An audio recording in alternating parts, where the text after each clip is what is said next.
మహాపరిశుద్ధుడును మన ప్రభు అయిన యేసుక్రీస్తు ప్రశస్తమైన గణనామానికి మహిమ కలుగును గాక. కుటుంబ బలిపీఠము అనే ఈ మంచి కార్యక్రమాన్ని ప్రతిరోజు యూకే గాస్పల్ స్ట్రీమింగ్స్ అనే మా యూట్యూబ్ ఛానల్ ద్వారా ఆడియో రూపంలో వీక్షిస్తున్న మీ అందరికీ ప్రభు అయిన యేసుక్రీస్తు ఉన్నతమైన గణనామం పేరిట శుభములు తెలియజేస్తున్నాను. ఇంకనూ వినండి, అనేక కుటుంబాలకు షేర్ చేయండి, దేవుని నుండి గొప్ప మేలులను పొందుకొనండి. ప్రభు కొరకు నా వంతు పనిలో మీ సహోదరుడు కె ఉదయ్ కుమార్.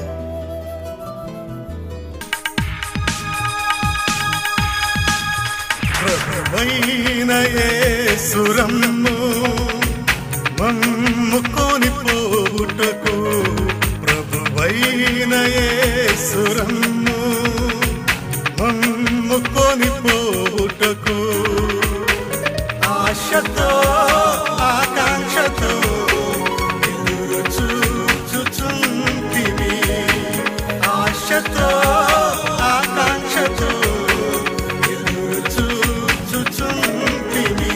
ప్రభువైన యేసురమ్ము మమ్ముకొని పోవుటకు, ప్రభువైన యేసురమ్ము మమ్ముకొని పోవుటకు. ఒక కుటుంబ బలిపీఠం వాల్యూమ్ 1 నుండి 151వ రోజు, మే 31వ తేదీ. అంశము: దేవుడు వారికి ఒక వరమును అనుగ్రహించాడు, వారు నమ్మారు. ఒక వాక్య భాగాన్ని చదువుదాం. అపోస్తుల కార్యములు 2వ అధ్యాయము 44వ వచనము. విశ్వసించిన వారందరూ ఏకముగా కూడి తమకు కలిగినదంతయు సమిష్టిగా ఉంచుకొనిరి. ఈ అంశము కొరకు సమకూర్చబడిన వర్తమాన భాగాన్ని చదివి విందాం.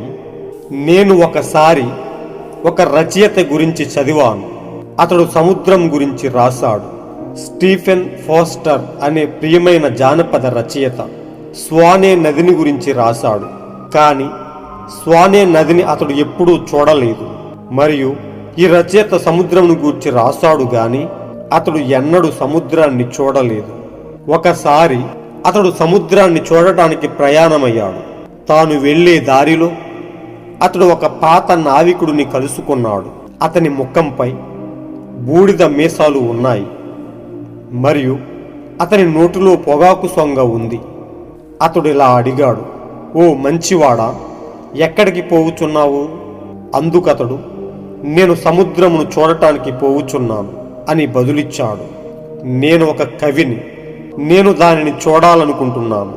నీలి ఆకాశపు ప్రతిబింబం నీటిపై పడుట నేను చూడాలనుకుంటున్నాను. అలాగే గాలిలోని ఉప్పు వాసనను ఆస్వాదించాలనుకుంటున్నాను.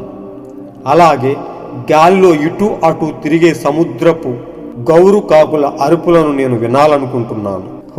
ఆ పాత నావికుడు తన నోటిలో నుండి సొంగను తీసి నేలపై ఉమ్మివేసి ఇలా అనిను, అక్కడనే నేను 60 ఏళ్ల క్రితం పుట్టాను. అందులో నాకు అందమైనదేదీ కనిపించలేదు. ఎందుకని? అతడు దానిని పలు ఎక్కువ సార్లు చూశాడు గనుక అది అతనికి సాధారణమైపోయింది. మరి ఇప్పుడు పెంతుకోస్తులతో ఉన్న సమస్య అదేనండి. మీరు దేవుని యొక్క స్తుతులను మరియు ఆశీర్వాదాలను చాలా ఎక్కువగా చూచి ఉన్నారు. అది మీకు సర్వసాధారణమైపోయింది. మనము ఈ విషయాల పట్ల ఎంతో అధికంగా భక్తి భావంతోనూ గౌరవ మర్యాదలతోనూ ఉండవలసి ఉంది. దేవుడు మనకిచ్చే ప్రతి ఒక్కదానిని గౌరవించాల్సి ఉంది. ఇప్పుడు సొలొమోను కాలము హెబ్రీలకు స్వర్ణయుగమని ఏ వేద పండితుడైనా ఏ గ్రంథ రచయిత అయినా ఎరిగియుండి దాని గురించి గొప్పగా చెప్పెదరు. ఆ కాలమందు వారికి యుద్ధాలే లేవు. వారికి అది 1000 ఏండ్ల పాలన లాంటిది. గొప్ప దినమది. వారు దేవాలయాన్ని నిర్మించారు. దేశాలన్నీ వారికి భయపడ్డాయి. వారికి ఎవరు అపకారం తలపెట్టడానికి కూడా భయపడ్డారు. ప్రజలందరూ ఒకే హృదయమును ఒకే మనస్సును కలిగి ఉండిరని వారు ఎరిగి ఉన్నారు. దేవుడు వారికి ఒక వరమును అనుగ్రహించాడు. దానిని వారు నమ్మారు. వారు దానిని అంగీకరించారు మరియు ఒకే హృదయముతో ఒకే మనస్సుతో వారు దానితో కలిసి పనిచేశారు. ఓహో, ప్రెస్బిటేరియన్లంతా, మెథడిస్టులంతా, బాప్టిస్టులంతా మరియు పెంతుకోస్తులంతా ఉండిన అమెరికా వారమైన మనము ఈ రాత్రి ఒక్క తాటిపైకి వచ్చినట్లయితే మీరు మీ శాఖల చుట్టూ నిర్మించిన సాంప్రదాయాల్ని మరియు సోదరాభావాన్ని వేరు చేసే దాన్ని, నమ్మకము లేనట్టు కనిపించు దానిని చీల్చివేయగలిగితే, మనముండిన ఆ పాత గొల్ల నుండి బయటకు వచ్చి మనమంతా ఏకమై దేవుడు మనకిచ్చిన వరాన్ని మనం అంగీకరించగలిగితే, ఈ ప్రపంచములో బాంబు నుండి కాపాడే నేనెరిగిన అతి సురక్షితమైన స్థావరం అదే అయి ఉన్నది. ఈ ప్రపంచంలో బాంబు నుండి కాపాడే నేనెరిగిన అతి సురక్షితమైన స్థావరం అదే అవుతుంది. వారు నిర్మించగలుగుతున్న బాంబు షెల్టర్లన్నిటికంటే కూడా దేవుని వాగ్దానాల వెనుక నిలబడటానికే నేను ఇష్టపడుతున్నాను. ఆనాడు అది ఎంతో గొప్ప దేశముగా ఉండెను. గొప్ప ఉద్యోగం అక్కడ ఉండెను. పరాయి దేశాలు దానికి ఏది చేయాలన్నా భయపడ్డాయి. దేవుడు మనకు ఒక వరమును ఇచ్చాడు. అయితే మనము దానిని తేలికగా తీసుకుంటున్నాము. మనము దానిని ఒక చిన్న గుంపులోనికి తీసుకుని వచ్చి మేము దీనిని పొందుకున్నాము, దానితో మాకు ఏం పని లేదు, ఎందుకంటే మీరు మా దృష్టితో దానిని చూడలేరు అని అనుటకు ప్రయత్నిస్తాము. అయితే మనము అలా చేయకూడదు సుమా. అది సరి అయినది కాదు. మీరు ఒకరితోనొకరు పోరాడినంత కాలం సాతానుకి పోరాడవలసిన అవసరం ఉండదు. అయితే దేవుని శక్తుల యొక్క సమైక్యతను మీరు చూచినప్పుడు, భూమి 4 దిక్కుల నుండి ఆయన తన సంఘాన్ని సమకూర్చుట మీరు చూచినప్పుడు, అప్పుడు ఏదో ఒకటి జరుగుటను మీరు చూసేదరు. సొలొమోను కంటే గొప్పవాడు ఇక్కడ ఉన్నాడు అనే గొప్ప వర్తమాన భాగం నుండి సేకరింపబడిన ఉన్నతమైన అంశం, మహాపరిశుద్ధుడును మన ప్రియ రక్షకుడైన యేసుక్రీస్తు ఉన్నతమైన గణనామానికి మహిమ కలుగునుగాక. కుటుంబ బలిపీఠం నుండి ఈ రోజు కొరకు దేవుడు మనలను ప్రేమించి ఈ మంచి అంశాన్ని మన కొరకు అనుగ్రహించాడు. ప్రియ సోదరి సోదరులారా, దేవుడు మనలను ఎంతో ప్రేమించి మన కొరకు ఆయన అనేకమైన వరములను అనుగ్రహించాడు. ఆయన వాక్య వాగ్దానములన్నీ మన కొరకే దాచి ఉంచాడు. ఈ లోకంలో మనము ఏమీ తక్కువ చేయబడకూడదని దేవుడు మన పట్ల ఎంతో బాధ్యత కలిగి అనేకమైన ఉన్నతమైన వరములను ఆయన మనకు అనుగ్రహించాడు. ఎవరైతే ఆయన వరములను అంగీకరించి ఆయన ఇచ్చిన ఆ గొప్ప వాగ్దానాలను తమ తమ హృదయాలలో అన్వయించుకుంటారో, ఆ వాగ్దానాల ప్రకారము దేవుడు వారిని ఎల్లప్పుడూ గొప్ప జనాంగముగా నిలుపుతూ ఉన్నాడు. దేవుని వాగ్దానాలపై ఆధారపడిన ప్రజలందరూ చరిత్రలో ఎల్లప్పుడూ సంతోషంగానే జీవిస్తూ వచ్చారు. ప్రియ సోదరులారా, అలాంటి గొప్ప వాగ్దానాలను ఈరోజు దేవుడు మన చేతిలో పెట్టాడు. మనమందరము కూడి క్రీస్తు కలిగిన అదే మనస్సును కలిగి క్రీస్తులో యథార్థంగా జీవించాలని, క్రీస్తులో అందరము ఐక్యతగా జీవించాలని ఆయన మన పట్ల ఎంతో కృప చూపి ఆయన గొప్ప శాంతిని మనకు అనుగ్రహించాడు. ఆయన అన్నాడు, నా శాంతిని మీకు అనుగ్రహించుచున్నాను, మీ హృదయమును కలవరపడనీయకుడి, వెరవనీయకుడి అని ఆయన మనకు వాగ్దానం చేసినట్టుగా యోహాను సువార్తలో మనం చూడగలుగుతున్నాం. ఓ ప్రియ సోదరులారా, ఓ ప్రియ స్నేహితులారా, దేవుడు మనకు అనుగ్రహించిన ఆ గొప్ప వరాలని, ఆ గొప్ప వాగ్దానాలని మనం ఎల్లప్పుడూ కలిగి ఆయనలో యథార్థంగా జీవించవలసిన వారమై ఉన్నామని ప్రవక్త చెప్తూ ఉన్నాడు. ఓ ప్రియ సోదరి సోదరులారా, ఇక్కడ ప్రవక్త చెప్తూ ఉన్నాడు, దేవుడు మనకు అనుగ్రహించే ఆ గొప్ప వరాల పట్ల, ఆ గొప్ప వాగ్దానాల పట్ల, ఆయన మనకు అనుగ్రహించే ప్రతి విషయం పట్ల ఎంతో భక్తిభావంతోనూ గౌరవ మర్యాదలతోనూ ఉండవలసిన వారమై ఉన్నాం. దేవుడు మనకిచ్చే ప్రతి ఒక్క దానిని మనము గౌరవించవలసి ఉందని ప్రవక్త చెప్తూ ఉన్నాడు. ఓ ప్రియ సోదరులారా, ఇలాంటి పరిస్థితులలో ఈ ప్రపంచ దేశాల మధ్య ఈ లోకంలో జరుగుతున్న అనేకమైన విపత్కర పరిస్థితులు, ఘోరమైన సన్నివేశాలు ఎన్నో మనం చూస్తూ ఉన్నాం. దేశం పైకి దేశం, రాజ్యం పైకి రాజ్యము, ఎంతో దారుణమైన, ఎంతో కక్ష్యపూరితమైన యుద్ధాలు చేసుకుంటూ ఒకరిని ఒకరు నశింప చేసుకునే భయంకరమైన దుస్థితిలో మనం జీవిస్తూ ఉన్నాం. ఓ ప్రియ సోదరులారా, నేడు ప్రపంచ వైఖరిని మనం గమనించినట్లయితే ఎక్కడ చూసినా మత విద్వేషాలు, కలహాలు, చెడిపోయిన రాజకీయ వ్యవస్థలు, ఒకరిపై ఒకరు కొట్లాటలు, కలహాలతో కూడిన ప్రపంచముగా, చెడిపోయిన ప్రపంచముగా భ్రష్టాత్మ ఏలుబడి చేసే ప్రపంచముగా ఇది మిగిలిపోయింది ప్రియ సోదరులారు. కానీ దేవుడు మానవ జాతి నుండి ఆశించినది అది కాదు ప్రియ సోదరులారు. ఆయన కోరుకునేది అందరూ ఐక్యతగా ఉండాలని, వారందరూ ఎంతో సంతోషంగా జీవించాలని, ఆయన మన కొరకు అనేక వాగ్దానాలను, ఎంతో సమాధానాన్ని అనుగ్రహించాలని ఆయన ఎల్లప్పుడూ సిద్ధంగా ఉన్నట్టుగా మనం చూస్తూ ఉన్నాం. ఇక్కడ చెప్తూ ఉన్నాడు, సొలొమోను కాలంలో హెబ్రీలకు స్వర్ణయుగమని ఏ వేద పండితుడనైనా, ఏ గ్రంథ రచయిత అయినా ఎరిగియుండి దాని గురించి గొప్పగా చెప్పెదరు. ఎందుకంటే ఆ కాలమందు వారికి యుద్ధాలే లేవు, వారికి అది 1000 ఏండ్ల పాలన లాంటిది.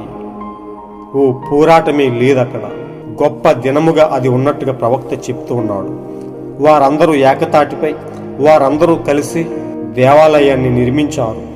దేశాలన్నీ వారికి భయపడ్డాయి. వారికి ఎవరు అపకారం తలపెట్టడానికి కూడా ధైర్యము చేయలేదని ప్రవక్త చెప్తూ ఉన్నాడు. ఓ ప్రజలందరూ ఒకే హృదయమును, ఒకే మనస్సును కలిగి ఉండిరని, దేవుడు వారికి ఒక వరమును అనుగ్రహించాడని, వారు ఆ వరాన్ని, దేవుడు చేసిన వాగ్దానాన్ని వారు నమ్మారని, వారు దానిని అంగీకరించారని, అందుకే వారి హృదయంలో ఏక మనస్సుతో వారందరూ కలిసి పనిచేశారని, 1000 ఏండ్ల పరిపాలనలో ఉండే ఆ అద్భుతమైన వాతావరణం కలిగి ఆ సొలొమోను కాలంలో ఉన్నదని, ఒకరికి ఒకరు కీడు చేసుకునే స్వభావం ఎవరికీ లేదని, ఒకరికి ఒకరు అపకారం తలపెట్టే స్వభావం ఎవరికీ లేదని ప్రవక్త మనకు వివరిస్తూ ఉన్నాడు. ప్రియ సోదరులారా, 1000 ఏండ్ల పాలనలో ఏమి జరగబోతుందో వాక్యాన్ని క్షుణ్ణంగా అర్థం చేసుకున్న వారికి తెలుస్తుంది. 1000 ఏండ్ల పాలనలో సింహము, గొర్రెపిల్ల కలిసి ఉంటాయని, అవి 2 కలిసి గడ్డిని మేస్తాయని, ఓ ఎవరు ఎవరికి హాని చేయరని, 1000 ఏండ్ల పరిపాలనలో దేవుడు మనతో ఉండి శాంతియుతమైన పాలనగా నడిపిస్తాడని ఎంతో అద్భుతంగా ప్రవక్త వివరించాడు. ఓ ప్రియ సోదరులారా, మనం ఇక్కడ ఒక కథ చదువుకున్నాం. ఎందుకు నేడు ప్రపంచ దేశాల మధ్య, ఈ మానవాళి మధ్య ఇలాంటి పరిస్థితి ఎందుకు వచ్చిందో మనము చదువుకున్నాం. ఓ ప్రియ సోదరులారా, దేవుని వాక్యానికి మనుష్యుల హృదయాలలో చోటు లేకపోవడమే దీనికి కారణమై ఉన్నది. దేవుడు మనకు అనేకమైన వాగ్దానాలు చేసినప్పటికీ, ఎన్నో వరాలను ఆయన మనకి ఇచ్చినప్పటికీ మనుష్యులు వాటిని ఒట్టిగానే వదిలిపెట్టినట్టుగా మనం చూస్తూ ఉన్నాం. ఇక్కడ చదువుకున్నాం, ఒక రచయిత స్టీఫెన్ ఫోస్టర్ అనే ఆ ప్రియమైన జానపద రచయిత ఆ స్వానే నది గురించి రాస్తూ ఇలా రాసినట్టుగా మనం చదువుకున్నాం. ఒకసారి అతడు సముద్రాన్ని చూడటానికి ప్రయాణమయ్యాడు. తాను వెళ్ళే దారిలో అతడు ఒక పాత నావికుడిని కలుసుకున్నాడు. అతని ముఖంపై బూడిద మీసాలు ఉన్నాయి. అతని నోటిలో పొగాకు సొంగ ఉంది. అతడు ఇలా అడిగాడు, ఓ మంచివాడా, ఎక్కడికి పోవుచున్నావు? ఆ మంచివాడు అన్నాడు.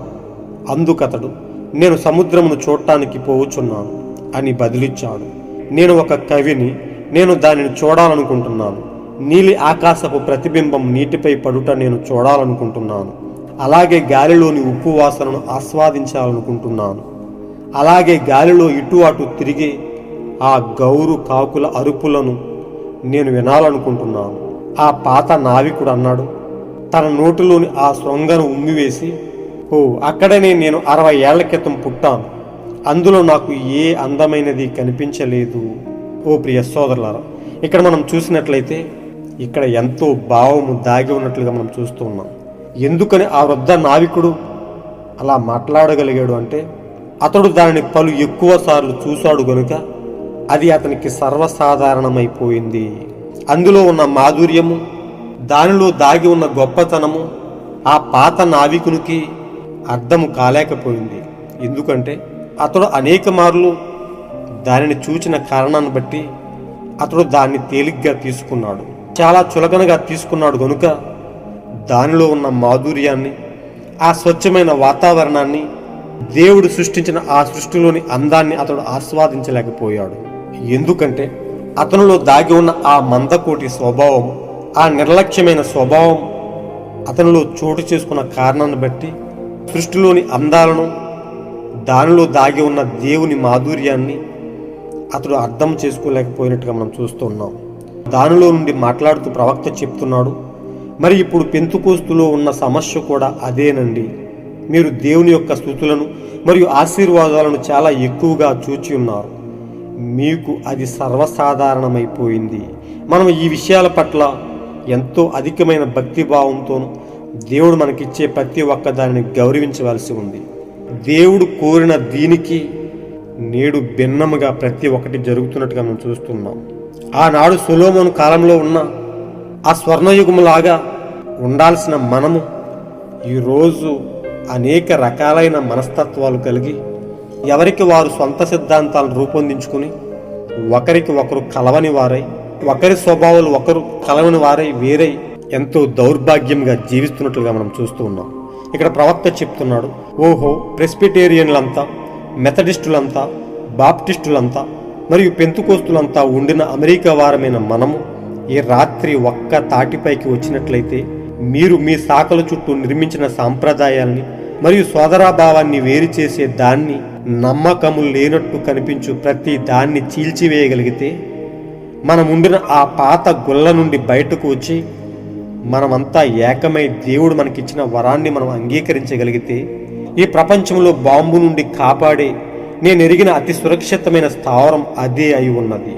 ఓ ప్రియ సోదరులారా, మనం మన చుట్టూ కట్టుకున్న ఈ సిద్ధాంతాల ప్రభావాలను విడిచి ప్రతి సంఘ శాఖలు, ప్రతి డినామినేషన్లు అన్నీ కలిపి ఒకే త్రాటిపైకి వచ్చి, ఒకే మాటపైకి వచ్చి ఒకరికి ఒకరు ఐక్యతతో జీవించినప్పుడు అంతకంటే గొప్ప బలమైన ఆయుధం ఈ లోకంలో లేదని ప్రవక్త చెప్తూ ఉన్నాడు.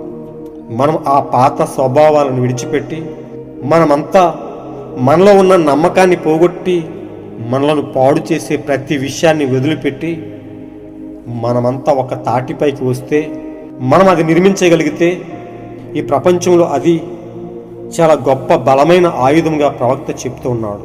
వారు నిర్మించగలుగుతున్న బాంబు షెల్టర్లు అన్నింటికంటే కూడా దేవుని వాగ్దానాల వెనుక నిలబడటానికి నేను ఇష్టపడుతున్నాను. ఓ దేవుని వాగ్దానం అదే అయ్యున్నది.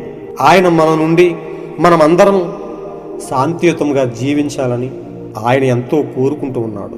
ఓ ప్రియ సోదరులారా, ఆనాడు అది అనగా సొలొమోను కాలములో అది ఎంతో గొప్ప దేశముగా ఉండెను.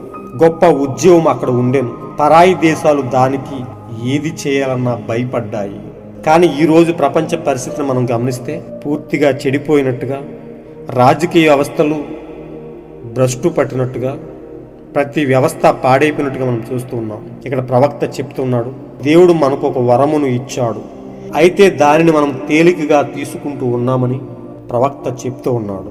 ప్రియ సోదరులారా, దేవుడు మనకు అనుగ్రహించిన ఆ గొప్ప వరాలను, ఆ వాగ్దానాలను మనం లెక్క చేయని వారమై మనము ఎంతో చులకనా భావంతో చాలా తేలికగా తీసుకుంటున్నాం. కాబట్టి సాతాను మనలో వాడి కార్యాలను నెరవేర్చుకోగలుగుతూ ఉన్నాడు.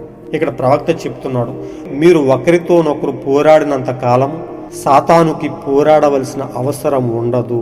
ఓ ప్రియ సోదరులారా, నిజంగా ప్రియ సోదరులారా, మనము ఒకరికి ఒకరు సఖ్యత లేని వరమై దేవుని వాక్యాన్ని పక్కకు నెట్టి మనకు మనం పగలు పెంచుకుంటూ మన సహోదరుని పట్ల మనం ప్రేమ లేని వారమై ఒకరిపై ఒకరు పోరాటాలు జరిగించుకుంటున్నప్పుడు, ఒకరిపై ఒకరు కలహాలు పెట్టుకుంటున్నప్పుడు సాతానుకు ఎంతో ఆనందంగా ఉండి వాడు మనల్ని విడదీసి దేవుని సన్నిధి నుండి దూరం చేయడానికి వాడు ఎంతో ఇష్టపడుతూ ఉంటాడు. ఇక్కడ ప్రవక్త అదే చెప్తున్నాడు, మీరు ఒకరితోనొకరు పోరాడునంత కాలము సాతానుకి పోరాడవలసిన అవసరం ఉండదు.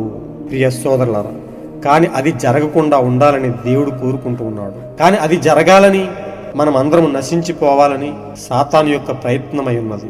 అందుకే మనం పోరాటాలను వదిలి అనేక రకాలైన కీడులను, అపకారాలను ఒకరికి ఒకరు తలపెట్టుకునుట ఆపి మనమందరం క్రీస్తులో ఐక్యతగా జీవించవలసిన వారమై ఉన్నాం. ఇలాంటి భ్రష్టపట్టిన ప్రపంచంలో దేవుడు తన ప్రజలను ఒక తాటిపైకి తెచ్చి వారందరిని ఏకం చేసి వారందరిలో ఒకే ఆత్మను నింపి వారిని ఆయన నిత్య రాజ్యం కొరకు సిద్ధపరుస్తూ ఉన్నాడు. ఇక్కడ ప్రవక్త చెప్తున్నాడు, ప్రపంచం ఇలా ఉండగా అయితే దేవుని శక్తుల యొక్క సమైక్యతను మీరు చూచినప్పుడు, భూమి 4 దిక్కుల నుండి ఆయన తన సంఘాన్ని సమకూర్చుట మీరు చూచినప్పుడు, ఓ ప్రియ సోదరులారా, ఎంతో ఉన్నతమైన అంశంగా ఉన్నది.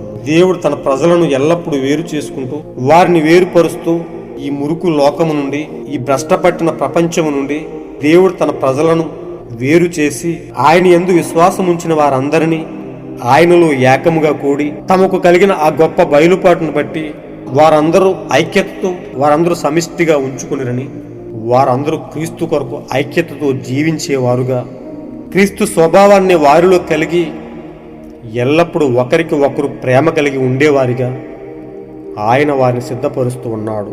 ప్రియ సోదరులారా, ఈ విషయాలని మనం గమనిస్తూ వచ్చినప్పుడు లోకమైతే దేవుని వాక్యానికి విధేయత చూపకుండా వాక్యానికి దూరముగా జరిగి వారందరూ నశించిపోవడానికి సిద్ధమవుతూ ఉన్నారు. ఇదే కాలంలో దేవుడు తన ప్రజలను పోగు చేసి భూమి యొక్క నలుదిక్కుల నుండి ఆయన తన సంఘాన్ని, తన వధువును, తన ప్రజలను సమకూర్చి తన వధువుగా ఆయన చేసుకుంటూ ఉన్నాడు.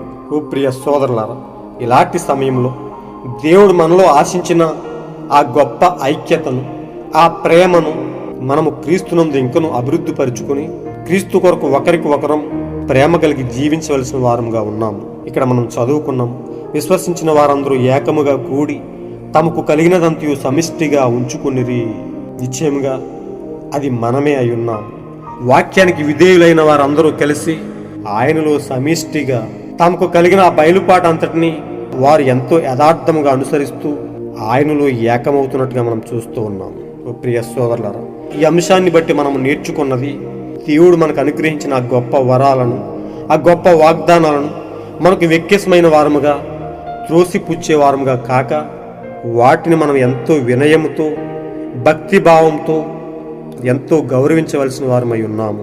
దేవుడు మనకిచ్చే ప్రతి విషయాన్ని మనం ఎంతో గౌరవించి మన హృదయాలకు ఆపాదించుకుని మన దినదినము విశ్వాసాన్ని అభివృద్ధి చేసుకుని క్రీస్తులో ఒకటిగా మనమందరము కూడి ఒకరోజు ఆయనలో ఎత్తబడి యుగ యుగాలు ఆయనలో జీవించడానికి మనం సిద్ధపడుతూ ఉన్నాము. ప్రియ సోదరులారా, ఈ అంశాన్ని బట్టి దేవుడు మనకు అనుగ్రహించిన ప్రతి వరాన్ని, ప్రతి వాగ్దానాన్ని మనం ఎంతో గట్టిగా పట్టుకుని, మనకు కలిగిన విశ్వాసాన్ని గట్టిగా పట్టుకుని క్రీస్తు కొరకు యథార్థముగా బతుకుదాము.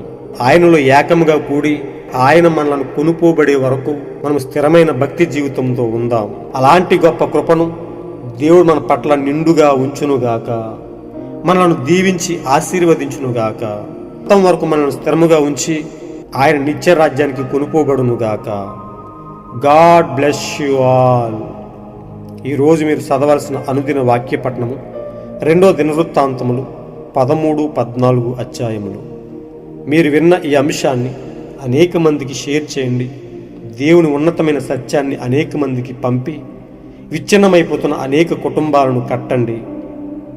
దేవుని నిత్యమైన రాజ్యానికి వారసులుగా తీర్చిదిద్దండి. దేవుని యొక్క ఉన్నతమైన కృప, ఆయన యొక్క అన్యోన్య సహవాసము, ఆయన కాపుదల మీ కుటుంబాలపై ఎల్లప్పుడూ ఉండి మిమ్మలను దీవించి బహుగా ఆశీర్వదించునుగాక. ఆమేన్.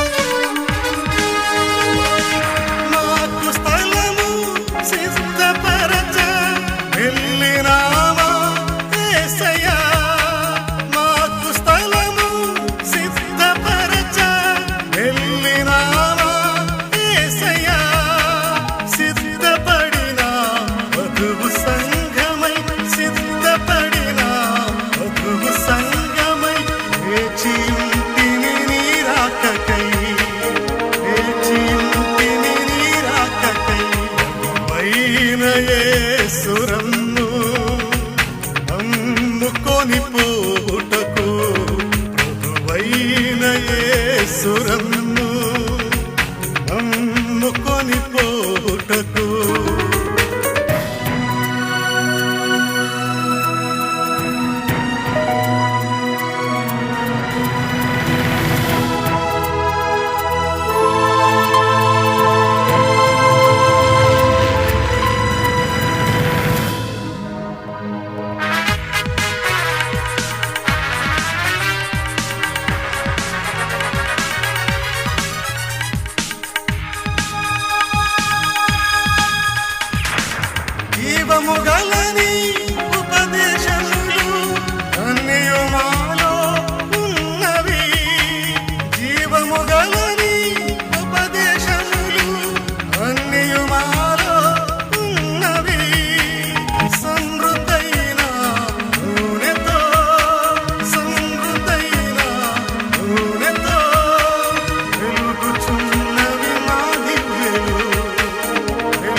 మమ్ముకొని పోవుటకు ప్రభువైన యేసురమ్ము మమ్ముకొని పోవుటకు ఆశతో ఆకాంక్షతో ఎదురు చూచుచుంటిని ఆశతో ఆకాంక్షతో ఎదురు చూచుచుంటిని పైన యేసురమ్ము మమ్ముకొని పోవుటకు ప్రభువైన యేసురమ్ము